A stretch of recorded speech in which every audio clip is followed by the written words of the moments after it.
আমাদের কিছুদিন আগে যে শাহাদাত বরণ করেছে ইমাম খমিনি রহিমাহুল্লাহ, তো ওনার ব্যাপারে বাংলাদেশ থেকে যে টিমটা জানাজায় গিয়েছিল বা পৃথিবীর অন্যান্য রাষ্ট্রেও যারা গিয়েছিলেন মুসলিম রাষ্ট্রপ্রধানরা বা বিভিন্ন স্কলাররা, তো বাংলাদেশে আসার পর আমাদের দেশের দুইজন স্কলার, স্পেশালি আপনিও খুব ভালো করেই চেনেন, প্রমিনেন্ট স্কলার শায়েখ আব্দুর রাজ্জাক বিন ইউসুফ এবং মুজাফফর বিন মহসিন।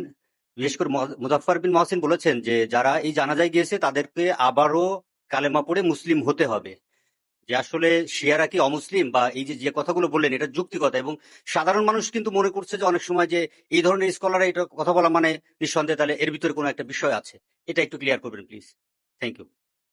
আসলে আম, ফতোয়া দিতে গেলে এক চোখ যেমন কোরআন সুন্নাহ ইসলামিক আইন কানুনের দিকে রাখতে হয়, আরেকটা চোখ চলমান বিশ্বের দিকে রাখতে হয়।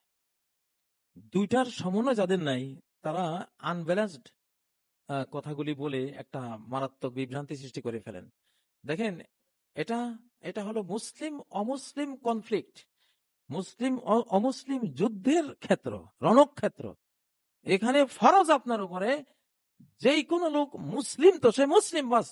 আমাকে সে কি শিয়া, সে কি সুন্নি, সে কি হানাফি, সে কি সাবরি দেখার কোনো সুযোগ নাই। আমার মুসলিম ভাই, আমি তার পক্ষ নেবই, তার জানাজা করবই, তার পক্ষে আমি কথা বলবই। এটা হযরতে মুয়াবিয়া আর হযরত আলীর দ্বন্দ্বের মধ্যে এই জিনিসটা ক্লিয়ার হয়েছে। যখন হযরত মুয়াবিয়া আর হযরত আলীর যুদ্ধ চলছিল, সে সময় রোমের বাদশাহ মুয়াবিয়া রাদিয়াল্লাহু তাআলা আনহুকে একটা চিঠি লিখেছেন যে, হে মুয়াবিয়া, তুমি আমার ফ্রেন্ড, আলী তোমার বিরুদ্ধে যুদ্ধ ঘোষণা করেছে, তুমি শুধু আমাকে পারমিশন দাও, তাহলে আমি এক বিশাল বাহিনী পাঠিয়ে আলীর তোমার কাছে উপহার পাঠাবো। আজকের যদি আমাদের মতো মুসলিম হইতো, আমরা তো কি বলতাম, ভাই এতদিন তুই বলিস নাই কেন, তুই কই আছিস ভাই, তাড়াতাড়ি কর, ঠিক না? আর হযরত মুয়াবিয়া কি বললেন, বলেন ইয়া কালবার রোম মা দুখুলুকা বাইনা ইখওয়াইনি তাশাজারা, ও রোমের কুত্তা, রোমের বাদশারে বলতেছে, ও রোমের কুত্তা, দুই মুসলিম ভাই আমরা ঝগড়া করছি, আমাদের দুই ভাইয়ের মাঝে তোর এই অনধিকার প্রবেশ করার সাহস করতে এলো। যদি তুই আর একটা কথা বলিস, তাহলে আমি একটা বাহিনী প্রেরণ করব, যার এক মাথা থাকবে আমার কাছে, আরেক মাথা যাবে তোর রাজধানীতে, ভাই আলীকে আমি উপহার পাঠাবো। এইটা হলো মুসলিম রাজনীতি। আপনারা, দুনিয়ার নিকৃষ্টতম বেঈমানরা একজন মুসলিম ইমামকে হত্যা করছে, আবার তিনি নবী বংশীয় এবং বর্ষিয়ান নেতা।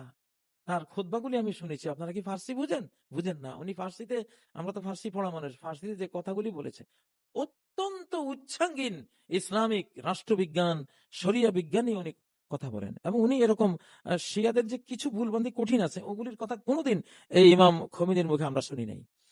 সে যাই হোক, ওগুলি এখানে এইসব প্রসঙ্গ আসতেই পারে না। যখন সাদ্দামকে মারবে গোটা পৃথিবীর বেঈমানরা, সাদ্দাম যাই হোক আমরা সাদ্দামের পার্টি। যখন খমিনিকে মারবে গোটা পৃথিবীর বেঈমানরা, আমরা খমিনির পার্টি। উনি কি হয় হন, ওনার ওগুলি আল্লাহ দেখবেন, ওগুলি আমাদের দেখার বিষয় না। আমাদের দেখার হযরত মুয়াবিয়া যেটা বলেছেন সেই রকম আমাদের দৃষ্টিভঙ্গি থাকতে হবে।